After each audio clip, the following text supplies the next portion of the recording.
એ લોકો એસિડિટી કે ખટાશ, તો કઈ ખટાશ?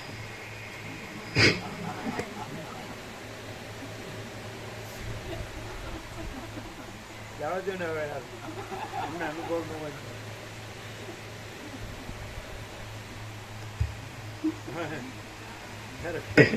પ્રસાદ લેતી વખતે આવું કઈ યાદ કરે ને, આવું બોલે જમતી વખતે, જમવું ભાવે નહીં એમ કે.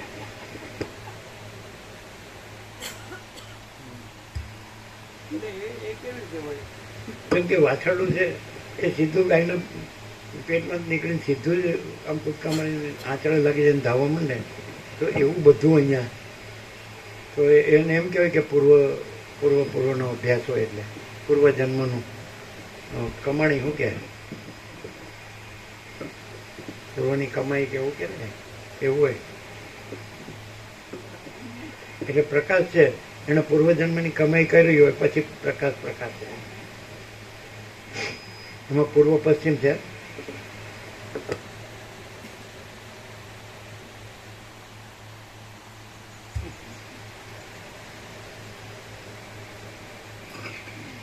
વડવાનલ જેમ સમુદ્રને ગળી જાય છે, તેમ આ સર્વભક્ષી કાળ આ જગતમાં જન્મ પામેલી એકે એક વસ્તુને ગળી જાય છે.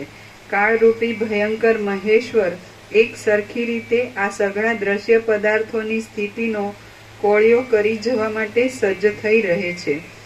અનંત બ્રહ્માંડોને ગળી જનારો અને જગતમાં વ્યાપી રહેલો આ કાળરૂપી દેવ મોટા મોટા પુરુષોને તોડવામાં પણ ઘડીની ઢીલ કરતો નથી. વાસ્તવિક રીતે અલક્ષ્ય રૂપવાળો છતાં યુગ, સંવત્સર તથા કલ્પ આદિ રૂપોથી કંઈક પ્રકટવા પામેલો એ કાળ સર્વ જગતને વશ કરીને રહ્યો છે.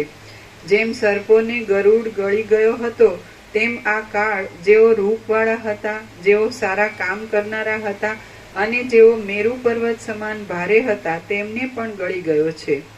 નિર્દય, પથરા જેવો કઠિન, વાઘ જેવો ક્રૂર, કરવત જેવો કર્કશ, કંગાળ અને અધમ એવો આ કાળ જેને ગળી જતો નથી, એવી કોઈ વસ્તુ આજ સુધી થઈ નથી. સર્વને કોળિયારૂપ કરવામાં જ તત્પર થનારો આ બહુભક્ષી કાળ પર્વતોને પણ ખાઈ જાય છે, અને એમ અનંત બ્રહ્માંડોને ખાવા છતાં પણ તે ધરાતો નથી. નટની પેઠે અનેક રૂપો ધારણ કરીને આ કાળ સંસારરૂપી નાટકમાં તે વસ્તુઓનું હરણ કરે છે, તેમનો વિનાશ કરે છે, તેમની નવી ઉત્પત્તિ કરે છે, તેમને ખાઈ જાય છે અને તેમનું ઉચ્છેદન કરે છે. ત્રણ જ હતી, ત્રણ નેવસીમાં 3 અને ગુરુવાર જેવું છે, ગુરુવાર જેવું.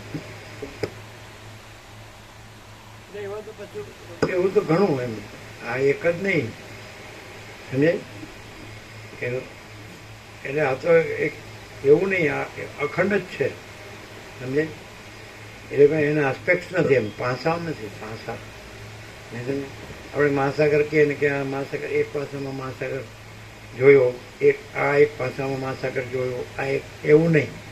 અખંડમાં અનંત અખંડ અભેદ મહાસાગર, એવી ખ્યાલ આવે છે.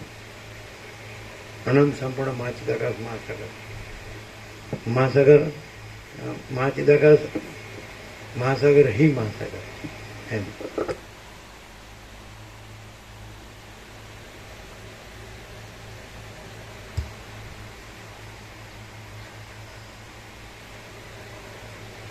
નટની પેઠે અનેક રૂપો ધારણ કરીને આ કાળ સંસારરૂપી નાટકમાં તે વસ્તુઓનું હરણ કરે છે, તેમનો વિનાશ કરે છે, તેમની નવી ઉત્પત્તિ કરે છે, તેમને ખાઈ જાય છે અને તેમનું ઉચ્છેદન કરે છે. પોપટ જેમ દાડમના બીજોને ફોલીને ખાઈ જાય છે, તેમ કાળ જગતમાં જુદા જુદા રહેલા પદાર્થોને વીખીને નિરંતર ખાયા કરે છે. વૃદ્ધિ પામેલા લોકોરૂપી કમળોના વનમાં રહેલો અને પાપ પુણ્યરૂપી દંતશૂળની અણીઓથી પ્રાણીઓરૂપી પાંદડાઓને છૂંદી નાખતો આ કાળરૂપી હાથી સર્વદા ગાજ્યા જ કરે છે. જેમનું મૂળ બ્રહ્મા છે અને મોટા દેવતાઓ ફળ છે, એવા બ્રહ્માંડોરૂપી વૃક્ષોવાળા બ્રહ્મરૂપી વિશાળ વનમાં કાળ ચારે બાજુ વ્યાપીને રહેલો છે. રાત્રિઓ રૂપી ભમરાવાળા અને દિવસ રૂપી ફૂલવાળા વર્ષો, કલ્પો તથા તેમના અંતર્ગત કળારૂપ લતાઓની પૂર્ણ રચના કર્યા કરતો આ કાળરૂપી પુરુષ કદી પણ કાયર થતો નથી. હે મુનિ, આ ધુતારાઓના શિરોમણી રૂપ કાળ ભેદતા ભેદાતો નથી, બાળતા બળતો નથી અને દેખાતા છતાં પણ દેખાતો નથી. વિસ્તાર પામેલો આ કાળ ભારે ભારે મનોરથની પેઠે એક પલકારામાં કોઈ વસ્તુને એકદમ ઉત્પન્ન કરે છે અને કોઈ વસ્તુનો એકદમ નાશ કરી નાખે છે. કથોલી રીતભાતવાળી અને પ્રાણીઓના કષ્ટથી જ પુષ્ટ થતી પોતાની ચેષ્ટાથી આ કાળ દેહાદિના અધ્યાસવાળા જીવોને સ્વર્ગ તથા નરક આદિમાં ફેરવ્યા કરે છે. પોતાનો સ્વભાવ કેવળ પેટ ભરવાનો જ હોવાથી એ કાળ ખડ, ધૂળ, ઇન્દ્ર, મેરુ, પાંદડા અને સમુદ્ર વગેરે સઘળા પદાર્થોને ગળી જવા સારું સજ્જ રહે છે. આ કાળમાં જ પૂરું ક્રૂરપણું છે, પૂરું લોભીપણું છે, પૂરું દુર્ભાગ્યપણું છે અને પૂરું ચપળપણું છે. જેમ બાળક બે દડા ઉછાળી ઉછાળીને પોતાના આંગણામાં રમે છે, તેમ કાળ પણ જાણે પોતાની લીલાથી સૂર્ય તથા ચંદ્રને ઉછાળી ઉછાળીને આકાશમાં રમે છે. કલ્પ પૂરો થાય છે ત્યારે એ કાળરૂપી કાપાલિક સઘળા પ્રાણીઓનો વિનાશ કરીને અને પગ સુધી તેમના હાડકાની માળાઓ પહેરીને નાચ્યા કરે છે. પ્રલયકાળમાં નિરંકુશ આચરણવાળા એ કાળના અંગોમાંથી નીકળેલા પવનોને લીધે મેરુ પર્વત આકાશમાં ભોજપત્રની પેઠે ઉડ્યા કરે છે. એ કાળ રુદ્ર થઈને પાછો ઇન્દ્ર, બ્રહ્મા, શુક્ર તથા કુબેર રૂપ થાય છે અને વળી પાછો કોઈ રૂપ નહીં જેવો થઈ જાય છે. જેમ સમુદ્ર પોતાનામાં ઉઠતા અને બેસી જતા તરંગોને રાત્રિ દિવસ ધારણ કરે છે, તેમ કાળ પોતાનામાં નિરંતર ઉત્પન્ન થતી અને નિરંતર પ્રલય પામતી અનેક દેખાવાળી સૃષ્ટિઓ ધારણ કરે છે. જેમ કોઈ માણસ વૃક્ષોમાંથી પાકા ફળોને પાડ્યા કરે છે, તેમ કાળ મહાકલ્પોમાંથી પાકેલા દેવ તથા દૈત્યોના સમૂહોને પાડ્યા કરે છે. આ કાળ બ્રહ્માંડો રૂપી ફળોવાળું ઉંબરાનું એક મહાવૃક્ષ છે. તે ફળો વારંવાર પડ્યા કરે છે અને તેમાં પ્રાણીઓ રૂપી મચ્છરો ગણગણ્યા કરે છે. પ્રાણીઓની ક્રિયારૂપ પ્રિયતમાની સાથે રહીને આ કાળ બ્રહ્મરૂપી ચાંદનીને લીધે પ્રફુલ્લિત થયેલી જગતરૂપ કુમુદિનીથી પોતાના શરીરને વિનોદ કરાવે છે. જેમ મોટો પર્વત અનંત તથા અપાર બ્રહ્મરૂપી માયાથી પોતાના ઊંચા શરીરને ટેકવીને રહે છે, તેમ કાળ પણ જેમ મોટો પર્વત અનંત તથા અપાર બ્રહ્મરૂપી માયાથી પોતાની ઊંચા શરીરને ટેકવીને રહે છે, તેમ કાળ પણ અનંત અને અપાર બ્રહ્મરૂપી પાયાથી, અહીંયા પાયા જ છે, પાયાથી બ્રહ્મરૂપી પાયાથી જેમ મોટો પર્વત અનંત તથા અપાર બ્રહ્મરૂપી પાયાથી પોતાના ઊંચા શરીરને ટેકવીને રહે છે, તેમ કાળ પણ અનંત અને અપાર બ્રહ્મરૂપી પાયાથી અધિષ્ઠાનથી પોતાના ઊંચા શરીરને ટેકવીને રહ્યો છે. આ કાળ કોઈ સ્થળે અંધારા જેવું કાળું કાર્ય કરે છે, કોઈ સ્થળે વિસ્તારવાળું ઉજળું કાર્ય કરે છે અને કોઈ સ્થળે એ બંનેથી જુદા જ સ્વભાવવાળું કાર્ય કર્યા કરે છે. જેમ માણસ બહુ જ બોજાવાળી પૃથ્વી પર પગ ટેકવીને રહે છે, તેમ કાળ પણ જેમાં અનંત પ્રાણીઓના સંસારોનો લય થાય છે, એવી બ્રહ્મની દ્રઢ સત્તા પર સ્થિર પગે રહ્યો છે. એ કાળ કોઈ રીતે કાયર થતો નથી, કોઈના પર પ્રેમ કરતો નથી, એ આવતો નથી, જતો નથી અને સેંકડો મહાકલ્પ વીતતા પણ એ અસ્ત કે ઉદય પામતો નથી. કાળજી ધર્યા વગર ભારે અનાસ્થાથી, બેદરકારીથી જગતમાં ફેરફાર કરવાની રમત કરીને જ તે પોતાના વિશાળ શરીરને રાજી રાખ્યા કરે છે. એ કાળ રાત્રિરૂપી કાદવમાંથી ઉત્પન્ન થનારી અને વાદળારૂપી ભ્રમરોવાળી દિવસોરૂપી રાતા કમળોની પંક્તિને પોતાના સ્વરૂપરૂપી તળાવમાં પ્રકટ કર્યા કરે છે. કાળરૂપી લોભી ધૂળ ધોયો રાત્રિરૂપી કાળી અને જૂની સાવરણી લઈને મેરુ પર્વતની પાસે વિખરાયેલા સૂર્યના પ્રકાશરૂપી સોનાના ભૂકાને ઉસરડ્યા કરે છે. કૃપણપણાને લીધે તે કાળ પોતાની ચેષ્ટારૂપ આંગળીથી સૂર્યરૂપી દીવીને ખૂણાઓમાં ફેરવ્યા કરે છે અને જગતરૂપી ઘરમાં કોઈ વસ્તુ ક્યાં પડી છે તેની ખોળમાં રહે છે. દિવસરૂપી મટકાવાળા સૂર્યરૂપી નેત્રથી જોઈને એ કાળ જગતરૂપી જૂના વનમાંથી બહુ જ પાકેલા લોકપાલો રૂપી ફળો ખાયા કરે છે. જગતરૂપી જૂની ઝૂંપડીમાં વિખરાયેલા ગુણવાન લોકરૂપી મણિઓને એ કાળ અનુક્રમે ઘણી ઊંડાઈવાળા મૃત્યુરૂપી ડાખલામાં નાખતો જાય, ડાબલામાં. જગતરૂપી જૂની ઝૂંપડીમાં વિખરાયેલા ગુણવાન લોકરૂપી મણિઓને એ કાળ અનુક્રમે ઘણી ઊંડાઈવાળા મૃત્યુરૂપી ડાબલામાં નાખતો જાય છે. ઉત્તમ લોકોરૂપી રત્નોનો જે હાર ગુણોના, વિદ્યા આદિ સદ્ગુણો અને દોરાઓ. ઉત્તમ લોકોરૂપી રત્નોનો જે હાર ગુણોના સમાગમથી અત્યંત તેજસ્વી થાય છે તેને કાળ પોતાના અંગમાં શણગારની પેઠે ધારણ કરે છે અને વળી તેને કાપી નાખે છે. આ ચપળ કાળ દિવસરૂપી હંસોએ અનુસરેલી અને તારાઓરૂપી કેસરાવાળી રાત્રિરૂપી કાળા કમળોની માળાને નિરંતર કંકણની પેઠે ધારણ કરી રહ્યું છે. એ કાળરૂપી કસાઈ પર્વત, સમુદ્ર, સ્વર્ગ અને પૃથ્વીરૂપ 4 શિંગડાવાળા જગતરૂપી ઘેટાઓને માર્યા કરે છે અને પ્રત્યેક દિવસે તારાઓરૂપી લોહીના છાંટાઓ જોઈને તેમને પણ ચાટી જાય છે.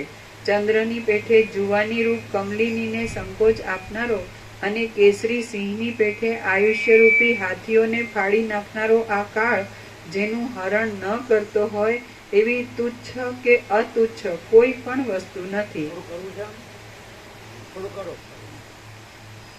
આ તો બરાબર થઈ ગયું ને? આ તો બરાબર. થોડું બસ બસ બસ.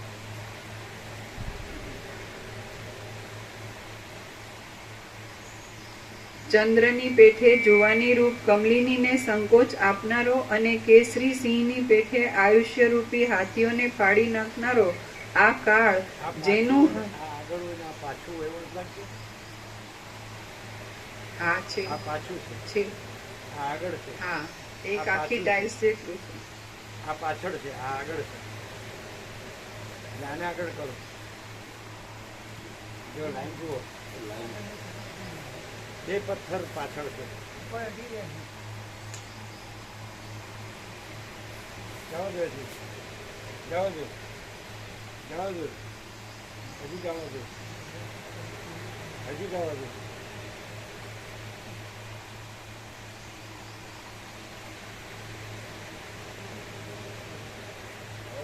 હજી હજી હજી લો. આ પાયો પાયોની સેન્ટરનું જુઓ. હા, હવે લગભગ આવી ગયું. આવી ગયું ને? આવી ગયું લગભગ. નામ બધા ચાલશે ચાલશે.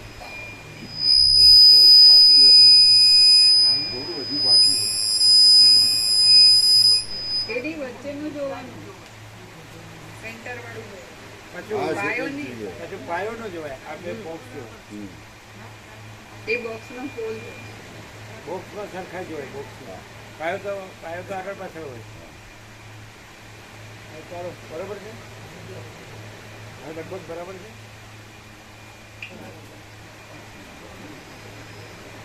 થોડું પાછું છે, થોડું પાછું છે. સાચું છે. આગળ હોય. આગે નીકળે, આગે નીકળે. બરોબર છે. આગે આગળ ગયું, આગે ગયા. આગળ એ બાજુ જો પાછળ જઈ. આગે ગયા. આ થોડો સાચી છે ને. આ બોક્સ બોક્સ બોક્સ જોવાનું. બોક્સ બોક્સ જોવાનું, એ નહીં જોવાનું. હા, એ બોક્સ નહીં જોવાનું. બોક્સ જોવાનું. બોક્સનો જે આ છે ને પાછળ જઈને જુઓ. સેન્ટરમાં એ જોવાનું. હા, તો એનું આગળ જે જો. નીચે છે એ. બોક્સ જોવાનું તો આગળ જો. હા. આગળ જો. આ ન જોવાય. પાયો નહીં જોવાનો. બોક્સ પાછળ પાછળ જઈને જુઓ, પાછળ જઈને લાઈનમાં. બસ હવે થઈ ગયું જો, એકદમ બરાબર. હે? હા, એકદમ બરાબર. બરાબર. Line to line. પાયો નહીં જોવાનો. બોક્સ જોવાનું. હા બોક્સ.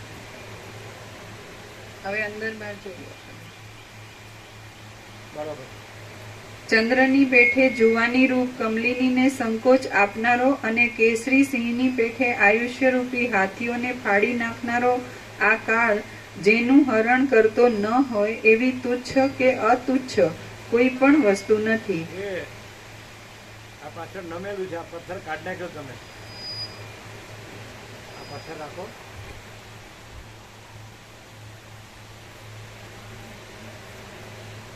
હા, પાછળ નમેલું હતું. ચલો બરાબર.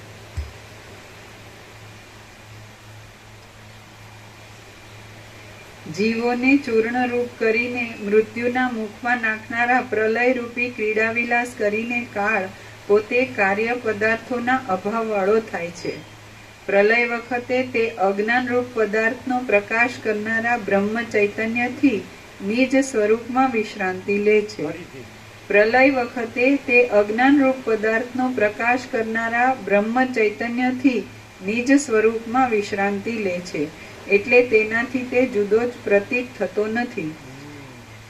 એ પ્રમાણે પ્રલયમાં વિશ્રાંતિ લઈ તે પાછો સૃષ્ટિના સમયમાં પોતે જ જગતનો કરતા, ભોગતા, સંહાર કરતા અને સ્મરણ કરનાર આદિ સઘળા રૂપવાળો થાય છે.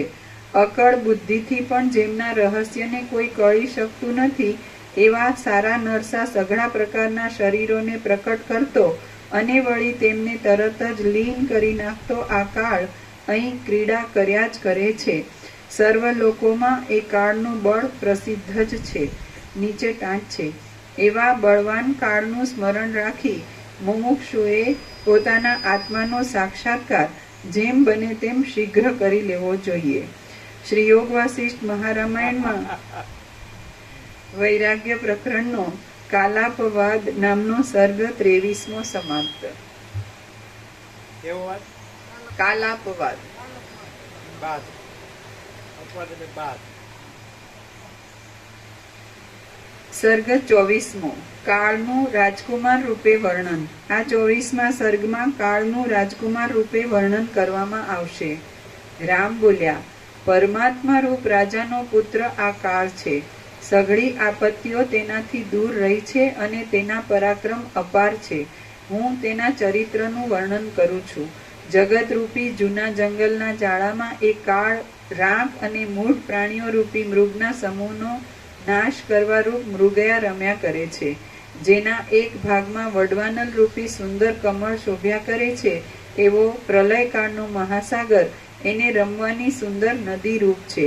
કડવા, તીખા તથા ખાટા રસોવાળા તથા દહીં દૂધના સાગરોવાળા વાસી જગતોથી એને સવારના શિરામણનું કામ ચાલે છે.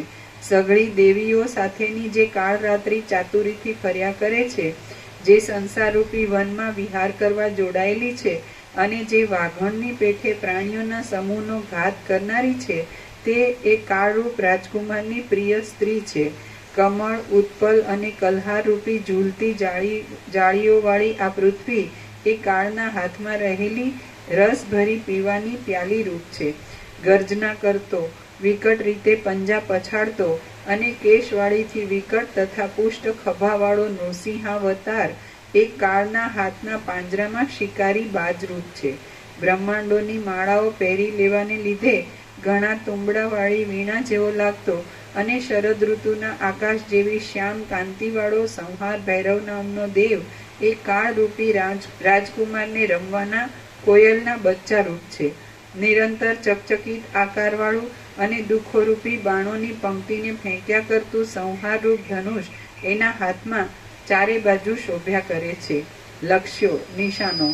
લક્ષ્યો ફરતા છતાં અને પોતે પણ ફરતા છતાં લક્ષ્યોને ચીરી નાખતો મૃગયાના વિહારમાં ભારે ચતુર, લક્ષ્યોને વિંધનારાઓમાં સર્વોપરી, જૂના જગતરૂપી વનમાં અનેક ચપળ વૃત્તિઓ કરતો આ સર્વોત્તમ કાળરૂપી રાજકુમાર અહીં ઘણી ચાલાકીથી પ્રાણીઓને માર્યા કરે છે. શ્રી યોગ વાસિષ્ઠ મહારામાયણમાં વૈરાગ્ય પ્રકરણનો રાજકુમાર નામનો સર્ગ 24મો સમાપ્ત. સર્ગ 25મો દૈવ અને ક્રિયારૂપ કાળનું વર્ણન. આ 25મા સર્ગમાં દૈવ અને ક્રિયારૂપ બે પ્રકારના કાળનું વર્ણન કરવામાં આવશે. રામ બોલ્યા, ઉપર કહેલા મહાકાળથી જુદો બીજા બે પ્રકારનો એક કાળ છે. તે મેળ વગરની રીતિવાળાઓમાં શિરોમણી છે. તેનું પણ હું આ વિષયમાં વર્ણન જ કરું છું. આ જગતમાં જે કાળ ફળને ભોગવાવે છે તે દૈવ કહેવાય છે અને જે કાળ ફળને ઉત્પન્ન કરનારી ક્રિયા કરાવે છે તે ક્રિયાકાળ કહેવાય છે. માત્ર પોતાના ચલનરૂપ એવી ક્રિયા વિના ક્રિયાકાળનું બીજું કાંઈ રૂપ, બીજું કાંઈ કામ કે બીજું કાંઈ ધારેલું જાણવામાં આવતું નથી. જેમ ગરમી હિમના સમૂહને બહુ જ ગાળી નાખે છે, તેમ એ ક્રિયાકાળ આ સઘળા કૂણા પ્રાણીઓને બહુ જ ગાળી નાખે છે. જે કાંઈ આ ભારે વિસ્તારવાળું જગતનું મંડળ જોવામાં આવે છે તે એ ક્રિયાકાળની નાચવાની શાળા છે અને તેમાં એ બહુ જ નાચ્યા કરે છે. ત્રીજો દૈવ નામનો કાળ છે અને તેનું મહાદારુણ કૃતાંત એવું પણ નામ છે. તે પણ કાપાલિક જેવો વેશ ધારણ કરી ઉન્મત્તપણાથી જગતમાં નાચ્યા કરે છે. હે મુનિ, રાગી પુરુષની પેઠે બહુ જ નાચ્યા કરતા એ કૃતાંતનું નિયતિ સર્વદા ફળનું નિશ્ચિતપણું રૂપ. હે મુનિ, રાગી પુરુષની પેઠે બહુ જ નાચ્યા કરતા એ કૃતાંતનું નિયતિરૂપ સ્ત્રીમાં અત્યંત કામીપણું જોવામાં આવે છે. સંસારરૂપી વક્ષસ્થળ ઉપર ચંદ્રની કળા જેવો ધોળો શેષનાગ ને ત્રણેય લોકમાં વહેંચાયેલો ગંગાનો પ્રવાહ એ બંને દૈવરૂપી કાપાલિકના સવ્ય તથા અપસવ્ય જનોય રૂપ છે. હે બ્રહ્મન, ચંદ્રમંડળ તથા સૂર્યમંડળ એના બે હાથના મૂળોમાં સોનાના કડારૂપ છે અને મેરુ પર્વત એના હાથમાં રમવાના કમળરૂપ છે. તારાઓરૂપ છાંટણાઓથી વ્યાપેલું પ્રલયના સમુદ્રના જળમાં ધોવાયેલું તથા પ્રલયના મેઘરૂપી છેડાઓવાળું આકાશ એના એક વસ્ત્રરૂપ છે. કાપાલિક લોકો મધ્યમાં છિદ્રવાળી માત્ર એક કંથા જ ગળામાં પહેરી રાખે છે, બીજું કંઈ વસ્ત્ર રાખતા નથી. એવા રૂપવાળા એ દેવરૂપી કાપાલિકની આગળ તેની નિયતિ રૂપિણી કામિની નિરંતર ચાલતા આડંબરપૂર્વક અનેક કાર્યો કરતી કરતી નાચ્યા કરે છે.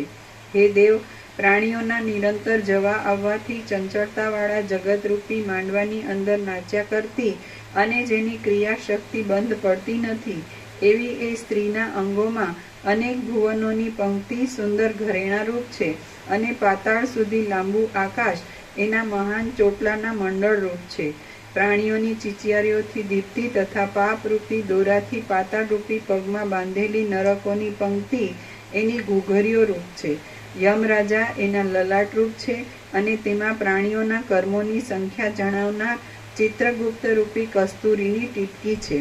એ દેવી પોતાના પતિદેવરૂપ કાપાલિકના અભિપ્રાયને અનુસરીને પ્રલયના સમયોમાં ભારે આડંબરથી પર્વતો ફાટવાના મોટા કડાકા કરીને નાચે છે.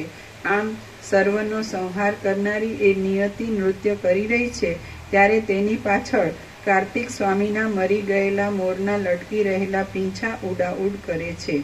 ત્યાં રુદ્રના વિંખાયેલા છિદ્રવાળા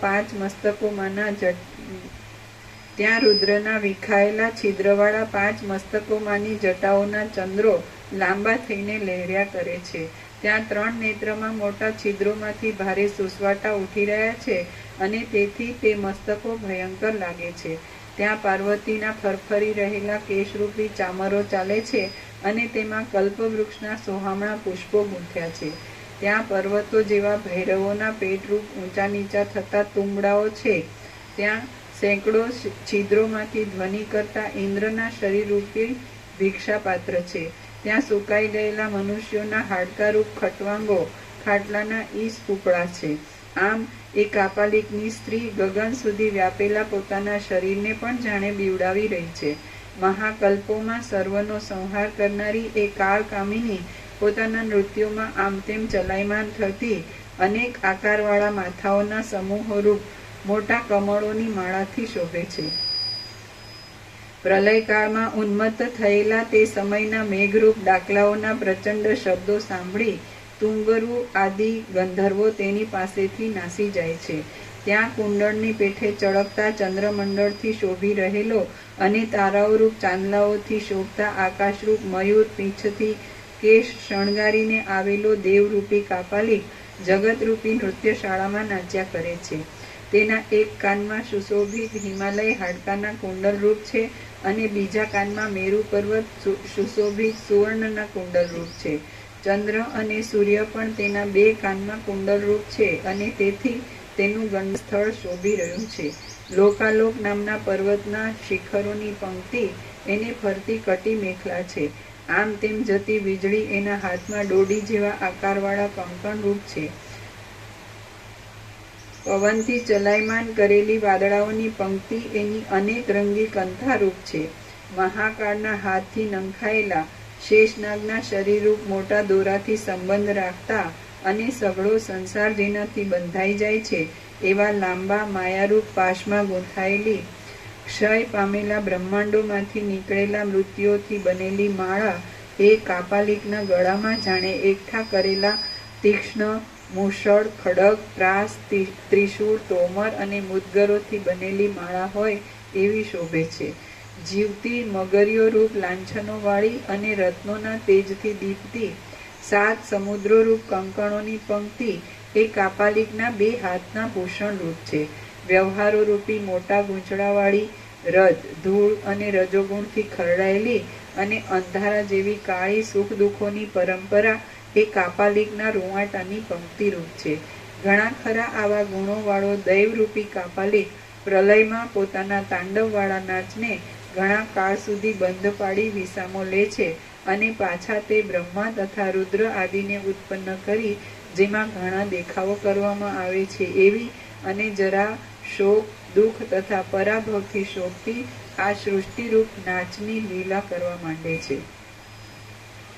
જેમ બાળક ગારામાંથી પૂતળા આદિની રચનાને કાયર થયા વગર કર્યા કરે છે તેમ એ દૈવરૂપ કાપાલિક પણ પાછો જળોને, વનોને, જુદા જુદા બ્રહ્માંડોને, પ્રાણીઓના સમૂહોને અને તે સમયને અનુસરતી સ્થિર તથા ચંચળ નવી નવી રીતભાતોને કાયર થયા વગર કર્યા કરે છે. શ્રી યોગ વાસિષ્ઠ મહારામાયણમાં વૈરાગ્ય પ્રકરણનો કૃતાંત વિલસિત નામનો સર્ગ 25મો સમાપ્ત. સર્ગ 26મો સંસાર દુર્દશા. આ 26મા સર્ગમાં વૈરાગ્યની સિદ્ધિ માટે સંસારની ભારે દુર્દશાનું વર્ણન કરવામાં આવશે. રામ બોલ્યા, હે મહામુનિ, કાળ આદિનું ચરિત્ર આ પ્રમાણે છે તો પછી સંસાર નામના પદાર્થમાં મારા જેવાઓને શો વિશ્વાસ રહે? હે મુનિ, વિષયોની રચનાઓથી અમે વનના હરણિયાઓની પેઠે મોહ પામ્યા છીએ અને દૈવ આદિના હાથે જાણે વેચાયેલા હોઈએ તેમ રહ્યા છીએ. નીચ કામ કરનારો અને પોતાનું પેટ ભરવામાં જ તત્પર રહેનારો કાળ નામનો આ ધૂતારો જગતમાં સર્વ લોકોને નિરંતર આપદાના સમુદ્રમાં જ પાડ્યા કરે છે. જેમ અગ્નિ ઊના પ્રકાશવાળી જ્વાળાઓથી લોકોને અંદર તથા બહાર બાળે છે તેમ કાળ પણ પોતાની દારૂણ ચેષ્ટાને લીધે લોકોને દુષ્ટ આશાઓથી અંદર તથા બહાર બાળ્યા કરે છે. ઇન્દ્રિયોની વિષયોમાં પ્રવૃત્તિ રૂપી જે મર્યાદા છે તે નિયમરૂપી કાળની સ્ત્રી છે. સ્ત્રીપણાથી તે ચપળ સ્વભાવની છે. જીતેન્દ્રિય લોકોને ભમાવનારી છે અને ધીરજને રહેવા પણ દેતી નથી. કઠોર આચરણવાળો કાળ યુવાન શરીરને પણ ઘરડું બનાવી દે છે અને પછી સર્પ જેમ વાયુને ગળી જાય છે તેમ તે નિરંતર પ્રાણીઓને ગળી જાય છે. યમરાજ તો નિર્દય પુરુષોનો પણ મહારાજા છે. તે કોઈ પણ દુઃખી માણસ ઉપર દયા કરતો નથી.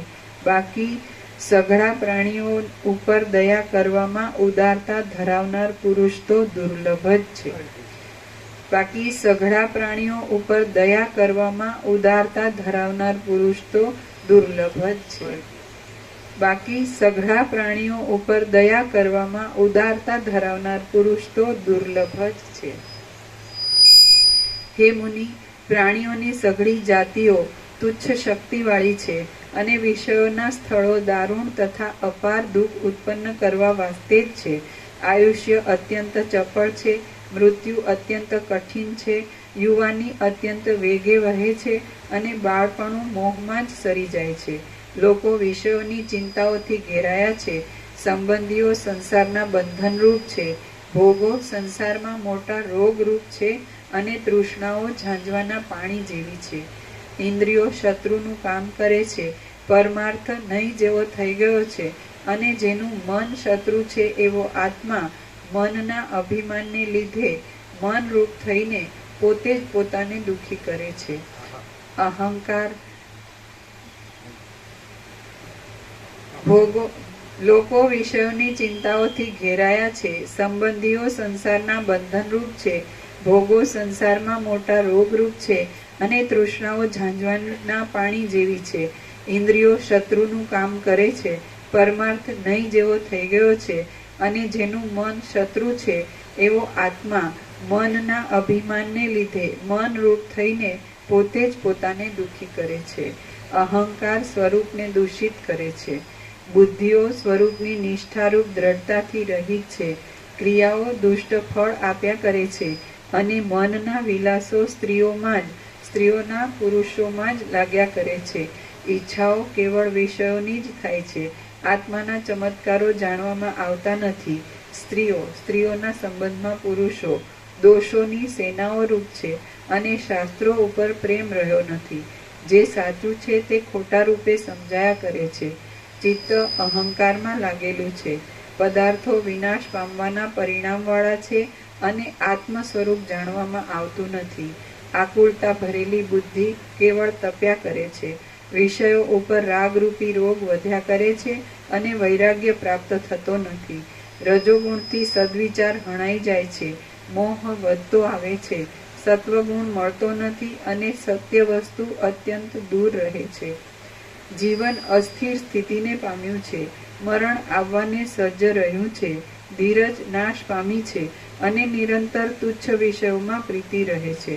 મતિ મંદપણાથી મેલી થઈ છે. શરીર અવશ્ય નાશ પામનારું છે. દેહમાં જાણે વૃદ્ધાવસ્થા સળગ્યા જ કરે છે, અને પાપ કર્મ મનમાં વારંવાર આવ્યા કરે છે. પ્રયત્ન છતાં યુવાની જતી રહે છે. સજ્જનનો સમાગમ દૂર રહે છે. કોઈ લોકનું સુખ અવિચળ જોવામાં આવતું નથી, અને પરમાનંદપણું મળતું નથી. મન અંદર મૂંઝાયા કરે છે. પારકાની ઉન્નતિ જોઈને પ્રસન્ન થવું દૂર ગયું છે. ઉજ્જવળ કરુણા ઉદય પામતી નથી, અને નીચતા દૂરથી ચાલી આવે છે. ધીરપણું અસ્થિર થતું જાય છે. પ્રાણીઓ જન્મ મરણમાં પરોવાયેલા છે. દુર્જનનો સમાગમ સુલભ થાય છે, અને સજ્જનનો સમાગમ દુર્લભ થઈ પડ્યો છે. સઘળા પદાર્થો જવા આવવાવાળા છે. વાસના સંસારમાં બાંધ્યા કરે છે, અને કાળ પ્રાણીઓના સમૂહને કેવળ કોઈ સ્થળમાં તાણ્યા જ કરે છે. સદુપદેશો જોવામાં આવતા નથી. સારી વાતોને અવકાશ મળતો નથી, અને પર્વતો પણ વિખાઈ જાય છે. આમ છે ત્યારે મારા જેવાનો તો શો વિશ્વાસ રહે? આકાશ પણ લય પામે છે. ભુવનો પણ ખવાઈ જાય છે, અને પૃથ્વી પણ પ્રલય પામે છે. ત્યારે મારા જેવાનો તો શો વિશ્વાસ રહે? સમુદ્રો પણ સુકાઈ જાય છે. તારાઓ પણ વિખાઈ જાય છે, અને સિદ્ધ લોકો પણ નાશ પામે છે. ત્યારે મારા જેવાનો તો શો વિશ્વાસ રહે? દાનવો પણ ચીરાઈ જાય છે. ધ્રુવનું જીવિત પણ અધ્રુવ થઈ જાય છે, અને દેવતાઓ પણ માર્યા જાય છે. ત્યારે મારા જેવાનો તો શો વિશ્વાસ રહે? ઇન્દ્ર પણ કાળના મોંમાં ચવાઈ જાય છે. યમ પણ કાળના જ સપાટામાં આવી જાય છે, અને વાયુ પણ સત્તા વગરનો થઈ જાય છે. ત્યારે મારા જેવાનો તો શો વિશ્વાસ રહે? ચંદ્ર પણ શૂન્ય થઈ જાય છે. સૂર્ય પણ ખંડિત થઈ જાય છે, અને અગ્નિ પણ અભાવને પ્રાપ્ત થાય છે. ત્યારે મારા જેવાનો તો શો વિશ્વાસ રહે? બ્રહ્મા પણ સમાપ્તિ પામે છે. અજન્મા હરિ પણ હરાઈ જાય છે, અને ભવ શિવ પણ અભાવને પામે છે. ત્યારે મારા જેવાનો તો શો વિશ્વાસ રહે? કાળ પણ લય પામે છે. નિયતિ ફળનું નિશ્ચિતપણું. કાળ પણ લય પામે છે. નિયતિ પણ તણાઈ જાય છે, અને અનંત આકાશ પણ ક્ષય પામે છે. ત્યારે મારા જેવાનો તો શો વિશ્વાસ રહે? જેનું સ્થૂળ રૂપ જાણવામાં આવતું નથી, અને જેનું સૂક્ષ્મ રૂપ સાંભળી બોલી કે જોઈ શકાતો નથી, એવો કોઈ પુરુષ પોતાના સ્વરૂપમાં જ માયાથી બ્રહ્માંડો દેખાડે છે. જેનું સ્થૂળ રૂપ જાણવામાં આવતું નથી, અને જેનું સૂક્ષ્મ રૂપ સાંભળી બોલી કે જોઈ શકાતું નથી, એવો કોઈ પુરુષ પોતાના સ્વરૂપમાં જ માયાથી બ્રહ્માંડો દેખાડે છે. જેનું સ્થૂળ રૂપ જાણવામાં આવતું નથી, અને જેનું સૂક્ષ્મ રૂપ સાંભળી બોલી કે જોઈ શકાતું નથી, એવો કોઈ પુરુષ પોતાના સ્વરૂપમાં જ માયાથી બ્રહ્માંડો દેખાડે છે. અભિમાન અંશને પ્રાપ્ત થઈને રહેલા સર્વ લોકોની અંદર રહેનારા તે પુરુષથી બાદ નહીં પામતો હોય એવો પદાર્થ ત્રણેય લોકમાં કોઈ પણ નથી. અભિમાન અંશને પ્રાપ્ત થઈને રહેલા સર્વ લોકોની અંદર રહેનારા તે પુરુષથી બાદ નહીં પામતો હોય એવો પદાર્થ ત્રણેય લોકમાં કોઈ પણ નથી. અભિમાન અંશને પ્રાપ્ત થઈને રહેલા સર્વ લોકોની અંદર રહેનારા તે પુરુષથી બાદ નહીં પામતો હોય એવો પદાર્થ ત્રણેય લોકમાં કોઈ પણ નથી. અંદર રહેલા તે પુરુષથી રથ શાંતિ રહેલા કોને માટે ખબર? એ સર્વ લોકો માટે. હા. આમાં પણ અલ્પ વિરામ કર્યું છે એટલે પહેલા વાંચવામાં ભૂલ થઈ.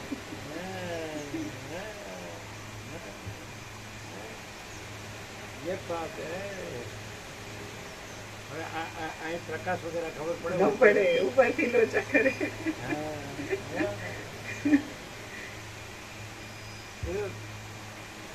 આકાશથી પણ મોટો આખો કેવળ પ્રકાશ છે અને આકાશ કે સૌથી બીજું કંઈ છે જ નહીં, ભ્રાંતિ છે જ નહીં.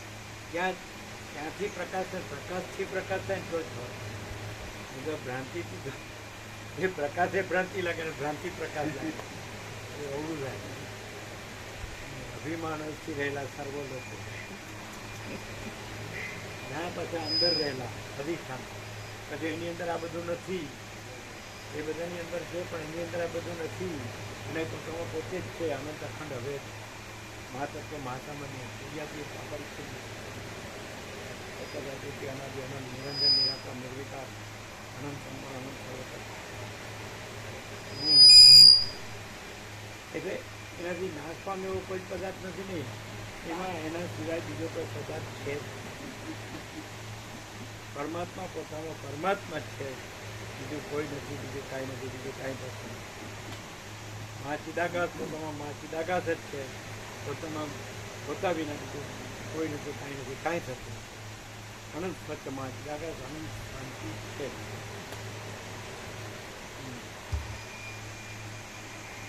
જેનું સ્થૂળ રૂપ જાણવામાં આવતું નથી. ખાલી આપણે એપિરન્સ ભ્રાંતિથી વાત કરીએ. એપિરન્સ ભ્રાંતિ તો દાખલા તરીકે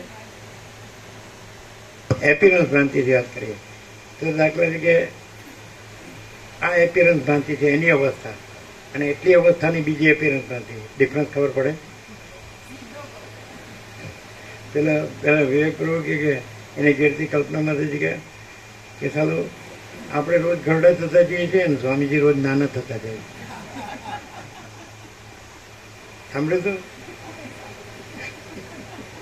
તો તો આ કીધું એટલે હવે તમને શું ખબર પડે? એપિયરન્સ ભ્રાંતિથી હા શું કલ્પના માતાજી કહેતા હતા કે આપણે રોજ રોજ ઘરડા થતા જઈએ છીએ અને સ્વામીજી દિવસે દિવસે નાના થતા જાય છે.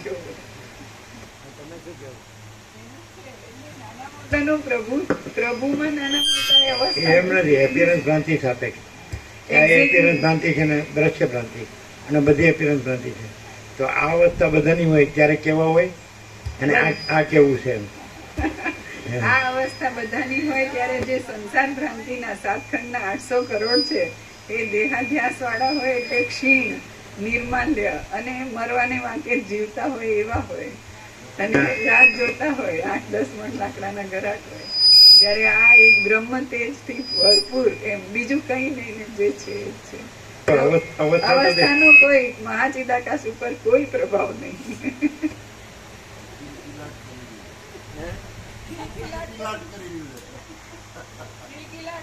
કિલકિલાટ કરી રહ્યું છે.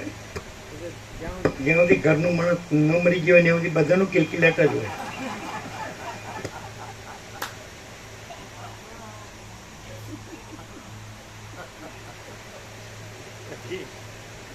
પછી તમારી ભાષામાં ઠપ થઈ જાય, મરી જાય એટલે કેમ તમારે આ યાર આમ પછી એમાં એને વધારે રડાવવું હોય ને તેમ કહેવાય બહુ સારા હતા હું એટલે વધારે રોવું આવે. યાર તો હું યાદ કરાવે ખાલી પણ એ કે તને ભગવાન બોલાવવા આવે ને તોય ન બોલાવી શકે. એની આંખો પોળી થઈ ગઈ. પછી અમારી એવી દશા થશે એની થાય જ છે. અમારા ભગવાન બળી ગયા. અમે કોઈ પણ કોઈ પણ રાંડીરાન ભાઈ હોય એટલે એનું મગજ કામ કરતું હોય બને જ નહીં. સમજાય? મગજ કામ બગડી જ ગયું હોય એને હક હોય જ નહીં, શાંતિ હોય જ નહીં. એમ જ હોય કે મારા ભગવાન મરી ગયા. એવી રીતે જે રાંડેલો હોય એની એવી જ દશા હોય.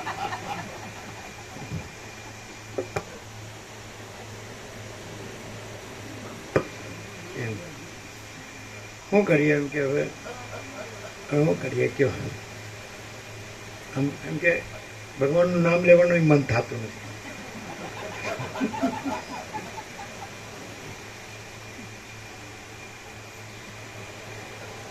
જબરું કહેવાય.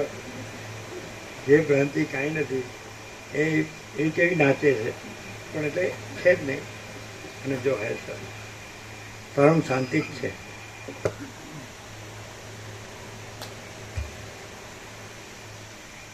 થઈ ગયું ને? એટલું જ એક વાત. જેનું સ્થૂળ રૂપ જાણવામાં આવતું નથી અને જેનું સૂક્ષ્મ રૂપ સાંભળી બોલી કે જોઈ શકાતું નથી એવો કોઈ પુરુષ પોતાના સ્વરૂપમાં જ માયાથી બ્રહ્માંડો દેખાડે છે. અભિમાન અંશને પ્રાપ્ત થઈને રહેલા સર્વ લોકોની અંદર રહેનારા તે પુરુષથી બાદ નહીં પામતો હોય એવો પદાર્થ ત્રણેય લોકમાં કોઈ પણ નથી. અડધું જ પામ્યું છે.